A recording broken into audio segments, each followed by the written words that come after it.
E aí, pessoal, tudo bem? Todo mundo está um pouquinho mais tranquilo porque já tomou a vacina, mas olha, os adolescentes a partir de 12 anos ainda precisam tomar a segunda dose, viu? Então não vamos vacilar. Vamos continuar usando a máscara corretamente, lavando bem as mãos com água e sabão e usando álcool em gel e, sobretudo, manter o distanciamento em sala de aula, viu? Porque as aulas presenciais voltaram, mas a pandemia ainda não acabou. Vamos juntos combatê-la para voltarmos à nossa vida normal o quanto antes. Agora, com as aulas presenciais, eu fico com menos tempo para fazer a gravação dos vídeos, mas prometo que vou tentar fazer a correção das 6 semanas desse quarto bimestre. Sem mais perda de tempo, vamos lá? Eu sou a Andréa Mata, professora de língua portuguesa, e este é o canal Adoro Saber. Vamos lá, que a aula já vai começar.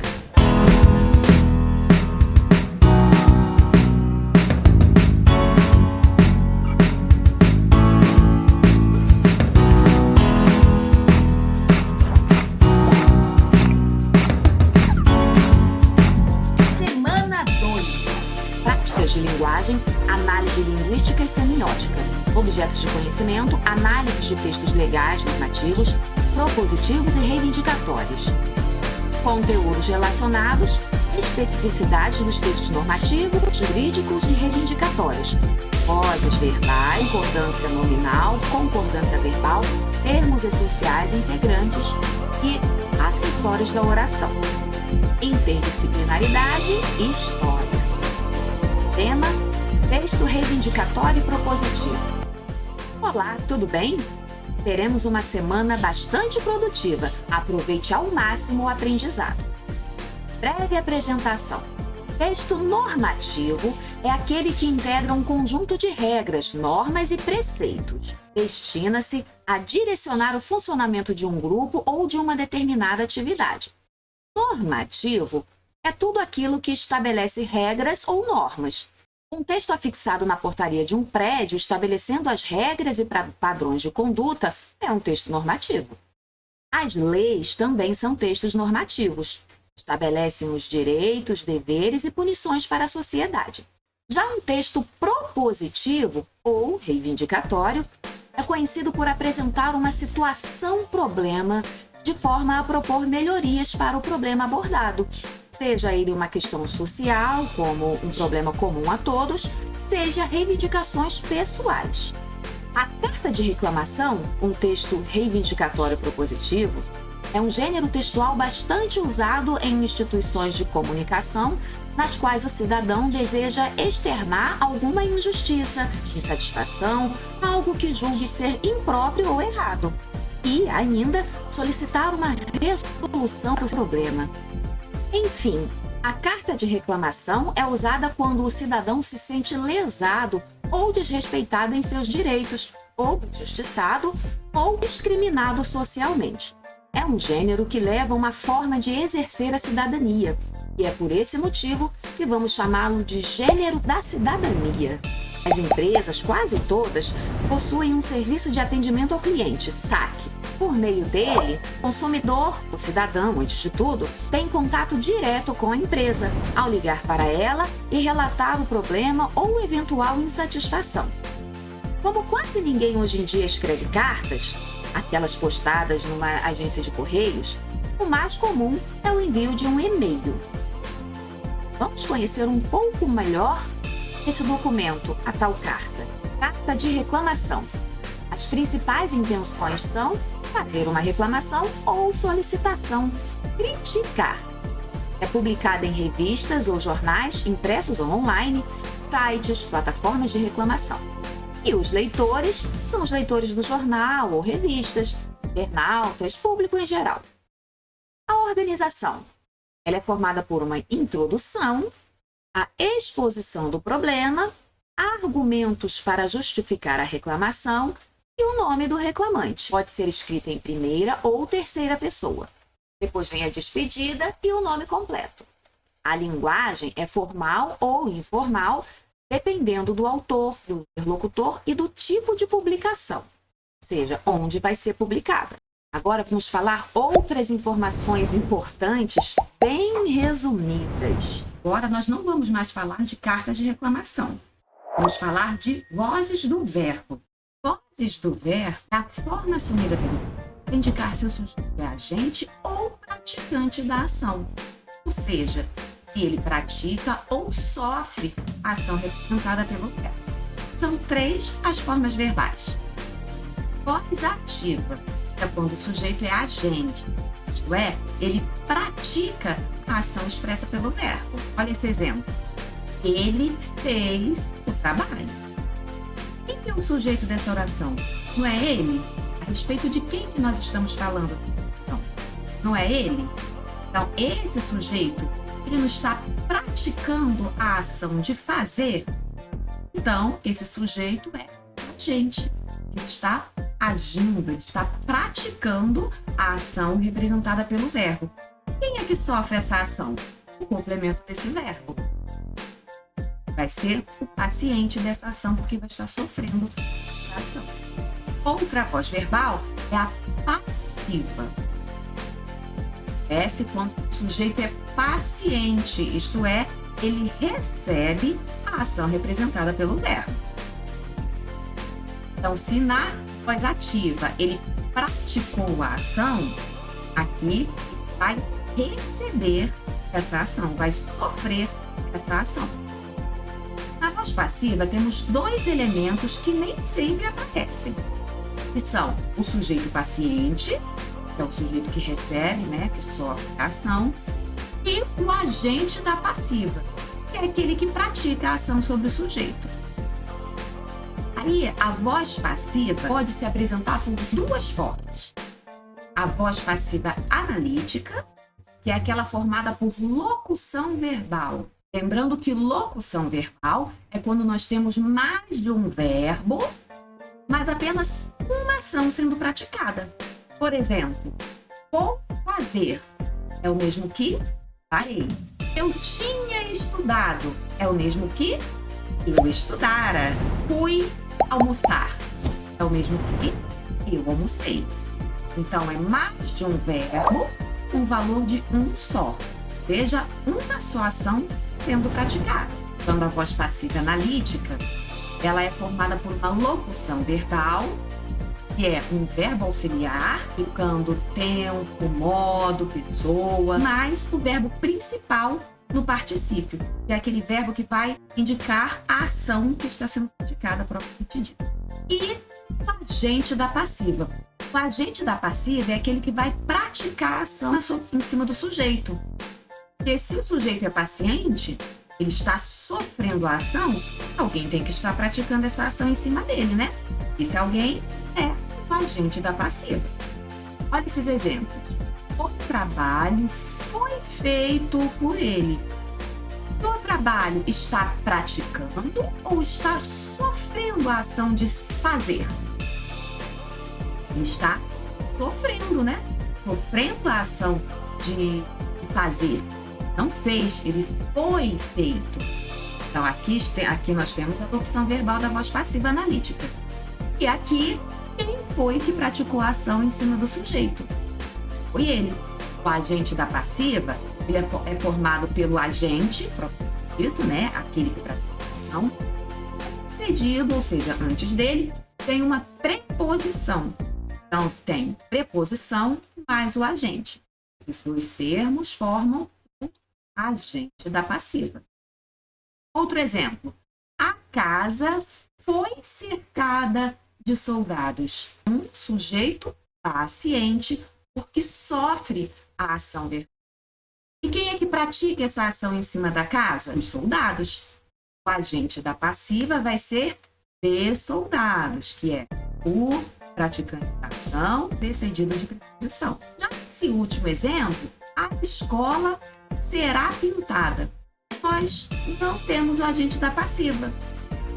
Isso aqui dissemos aqui em cima, que esses elementos nem sempre aparecem. E aqui a gente não tem o agente da passiva, mas o sujeito continua sendo paciente.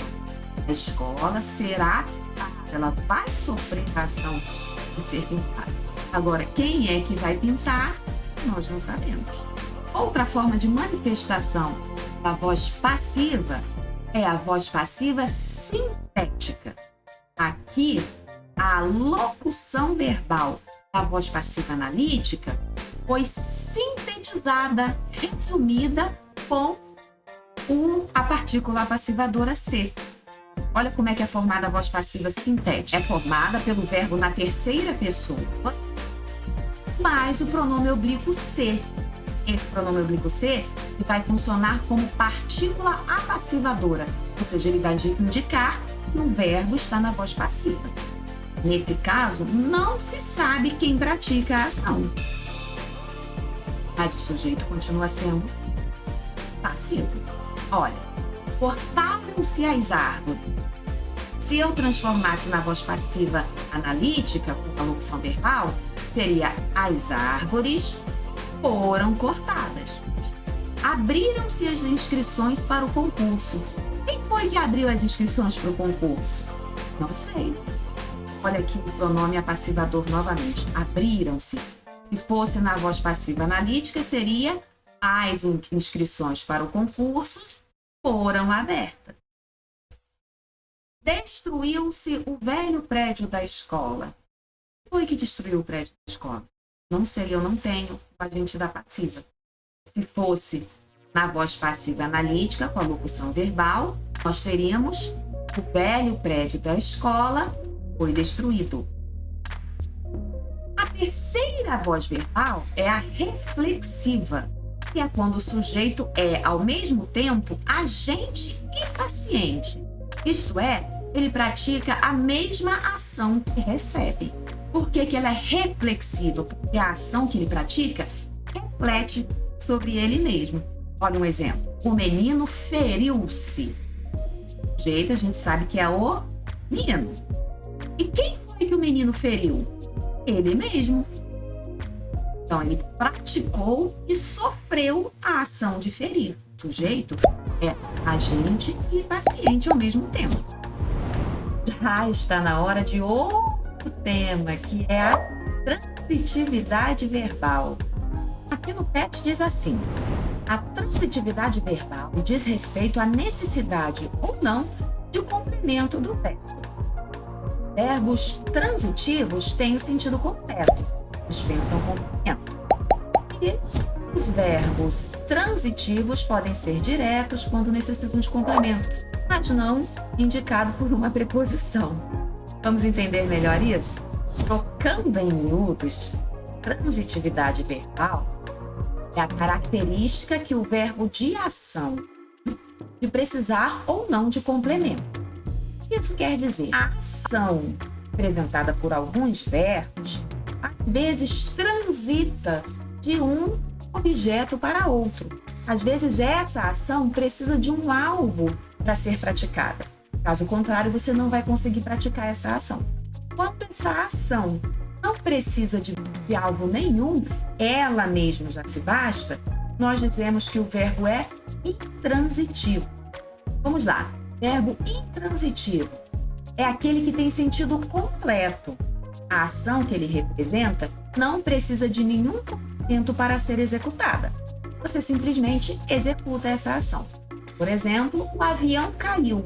Não se precisa de nenhum alvo para que a ação de cair seja praticada. A menina acordou. Também verbo intransitivo, e não precisamos de nenhum alvo para essa ação de acordar. A gente simplesmente acorda. Todos sobreviveram. Mais um verbo intransitivo, porque a ação de sobreviver necessita de algo algum. Simplesmente pratica essa ação. Então, o verbo intransitivo é aquele que não precisa de complemento, não precisa de alvo nenhum para que a sua ação seja praticada.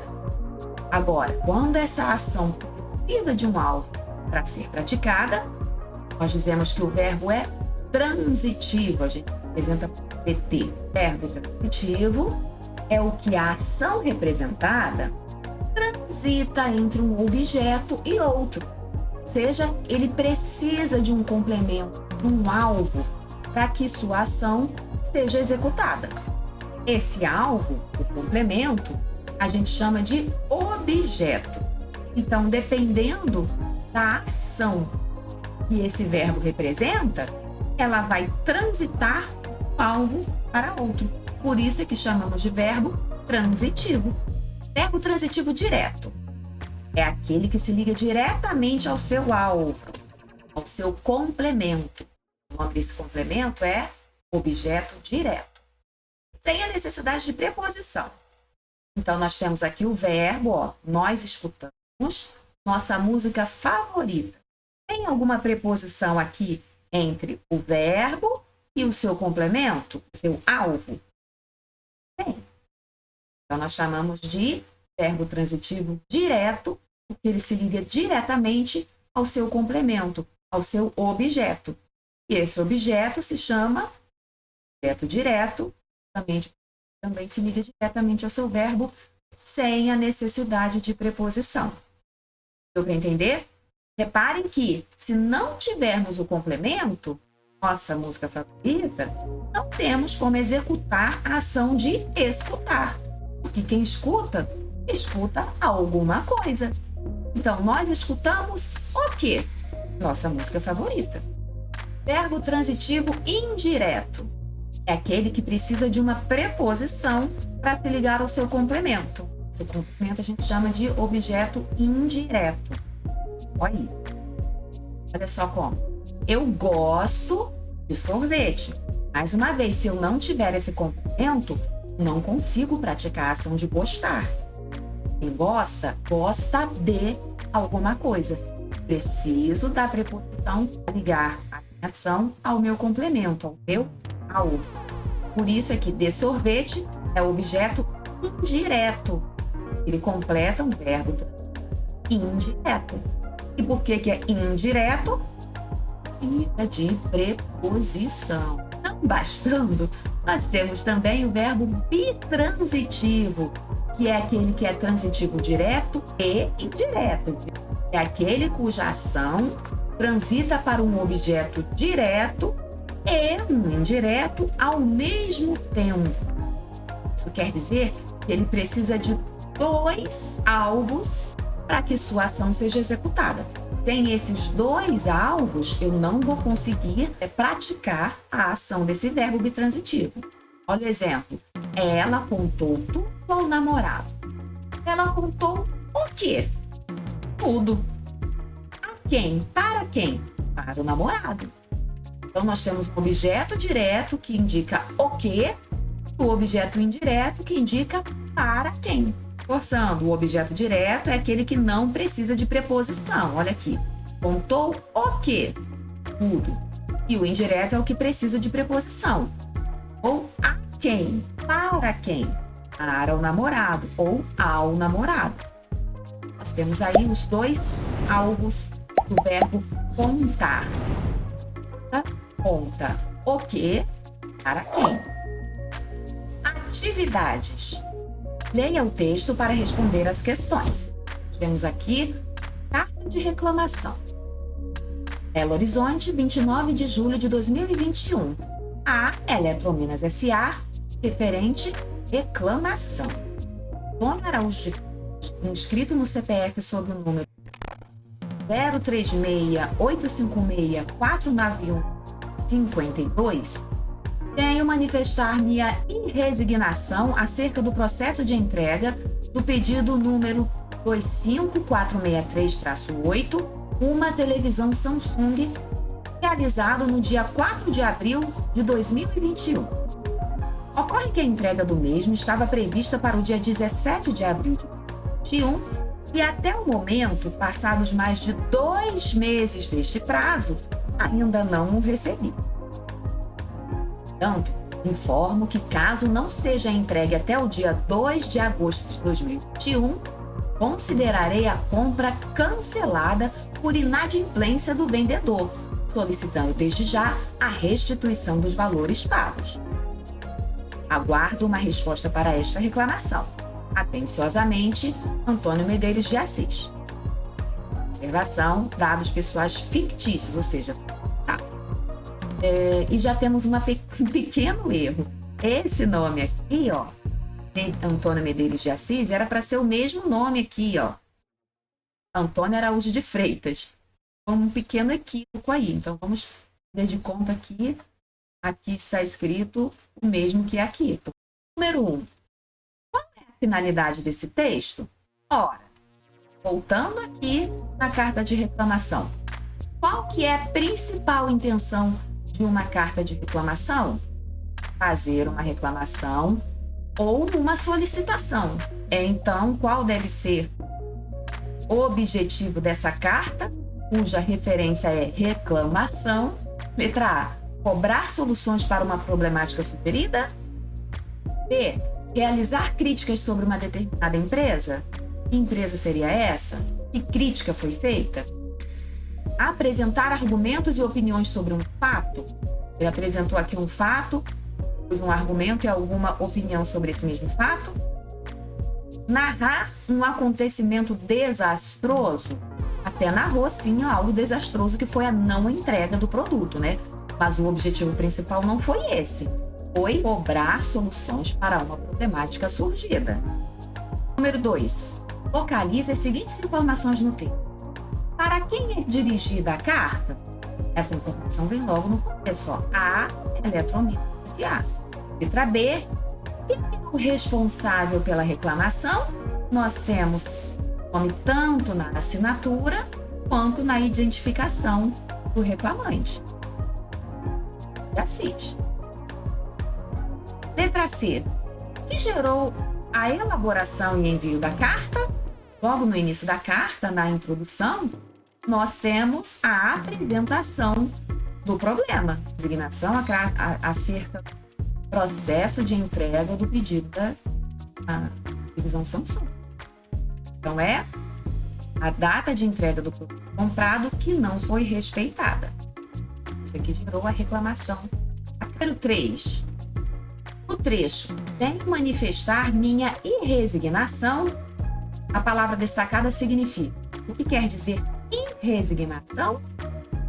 Devolução. Venho manifestar minha devolução do produto. Compensação. Venho manifestar minha compensação. Explicação. Venho manifestar explicação. Explicação de quê? Com descontentamento. Venho manifestar meu descontentamento.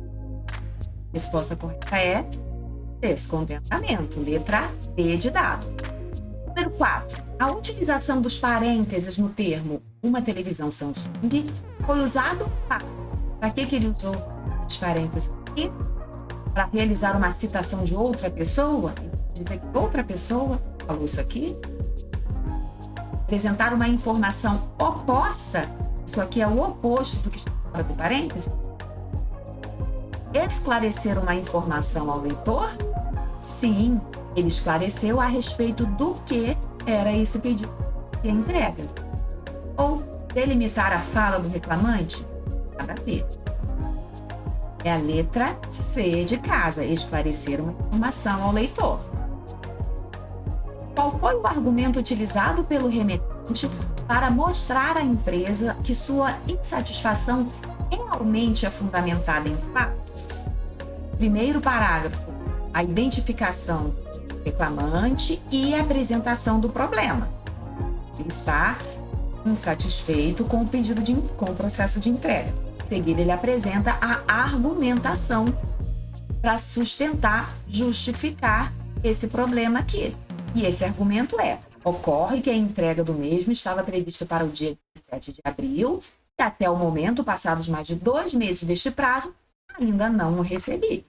Esse é o fato que ele utiliza. A data prevista e que, passado 2 meses, não foi recebido ainda. A entrega do mesmo estava prevista para o dia 17 de abril e até o momento, passados mais de 2 meses do prazo, ainda não havia recebido.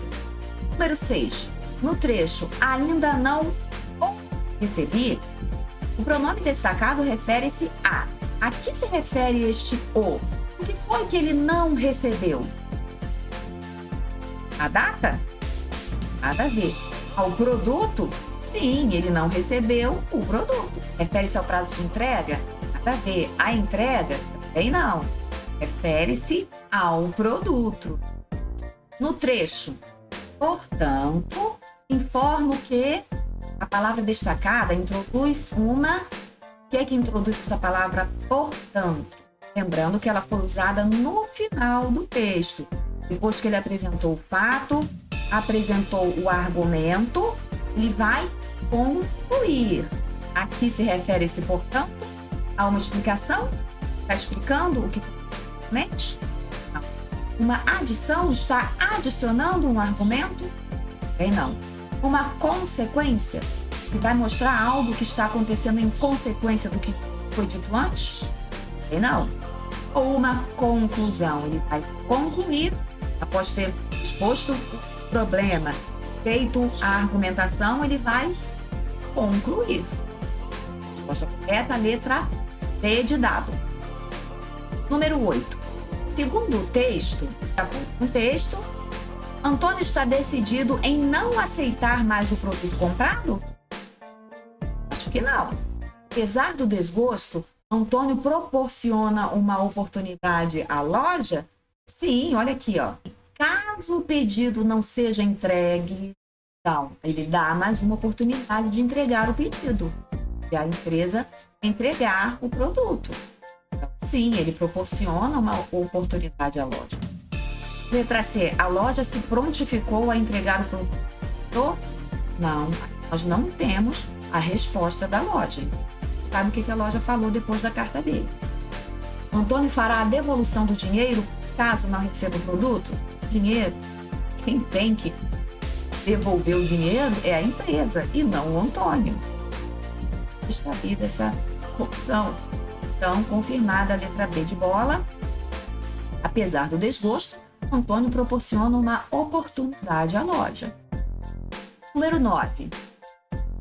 Antônio começa seu texto com o verbo em qual voz? Justifica. Qual voz verbal ele usou?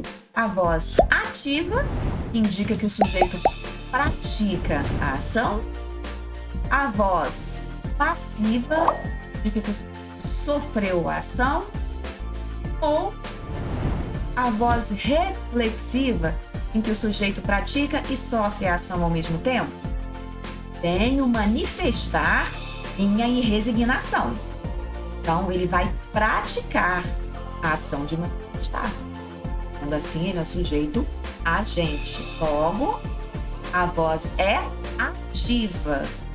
Antônio é o sujeito agente. Ou seja, é ele que pratica a ação desse verbo. Aqui nós temos a referência.